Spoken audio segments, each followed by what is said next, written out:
नमस्कार दोस्तों, मैं सुनीता पवार स्वागत करती हूँ आपका मेरे YouTube चैनल शाइनिंग सुनीता पर।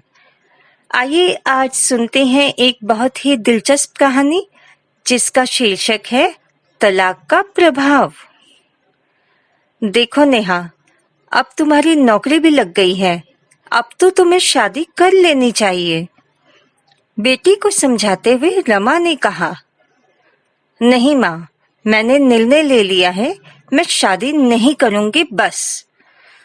कहते हुए नेहा रसोई घर की ओर चल दी। ये क्या कह रही है तू? जिंदगी अकेले काटना कितनी मुश्किल है, पता है तुझे? रमा लगातार बोली जा रही थी। बस चुप करो माँ, क्यों अकेले जिंदगी नहीं काट सकती हूँ मैं? आज तक भी तो अकेले ही रही हूँ। नेहा के सब्र का बांध टूटने लगा था। माँ, तलाक के बाद आपने पापा की भी सारी जिम्मेदारियां निभाई हैं, पर जानती हो, मुझे पापा की कमी हमेशा ही महसूस हुई। 8 साल की ही तो थी तब मैं, जब आप और पापा एक दूसरे से अलग हुए। पापा आपसे भले ही अलग हुए थे, पर मेरे दिल से पापा कभी अलग नहीं हो पाए। कई दिन इंतजार करने पर भी जब पापा नहीं लौटे तो नानी ने मुझे बताया कि अब वो हमारे साथ नहीं रहेंगे। मेरे लाख पूछने पर भी नानी ने कोई जवाब नहीं दिया था। फिर भी मेरा इंतजार खत्म नहीं हुआ। उम्र बढ़ती गई, आंसू बहना भी थम गए, दिल पत्थर सा हो गया।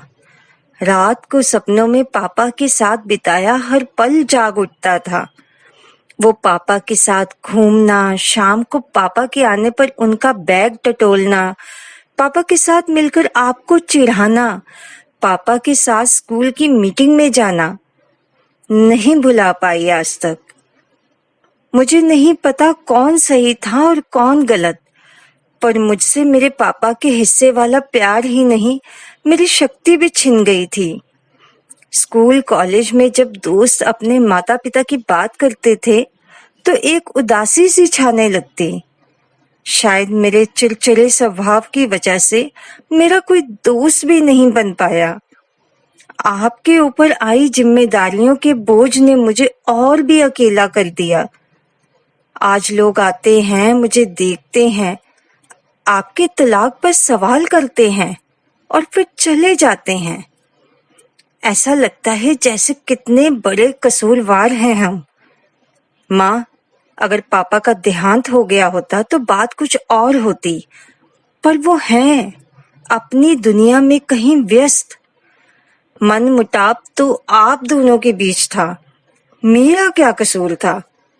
अब मेरे दिल में न प्यार रहा है न विश्वास। बस जैसे पापा की जिम्मेदारियों को अपने कांधों पर लेकर आपने मुझे संभाला, वैसे ही अब मैं आपको संभालूंगी। नेहा ने माँ को दवाई देते हुए कहा। ये कैसी जिद है नेहा? जरूरी तो नहीं कि तेरे साथ भी ऐसा ही हो। एक बार खुद को मौका तो दे। मेरे साथ तो तू है, पर तेरे साथ कोई नहीं होगा।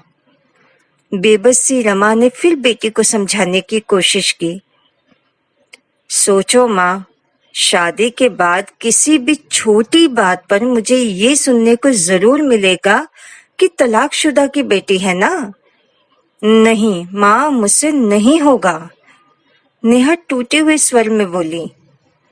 तलाक का इतना गहरा असर होगा नेहा पर? रमा समझ नहीं पा रही थी कि अब वो क्या करे।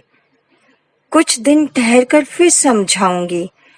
सोचते सोचते न जाने कब उसकी आंख लग गई।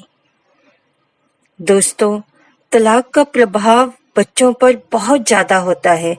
माता पिता बेशक एक दूसरे से अलग हो जाते हैं, लेकिन बच्चों के दिल में हमेशा पिता और माँ दोनों के प्यार की चाहत होती है। दोस्तों, आपको कैसी लगी ये कहानी? अपनी राय कमेंट बॉक्स में देना ना भूलिएगा। अगर आपको ये कहानी अच्छी लगी है तो लाइक कीजिएगा, शेयर कीजिएगा। जिससे मुझे मोटिवेशन मिलता है आपके लिए कुछ और अच्छी कहानी और कविताएं लिखने का और आपके सामने लाने का। धन्यवाद।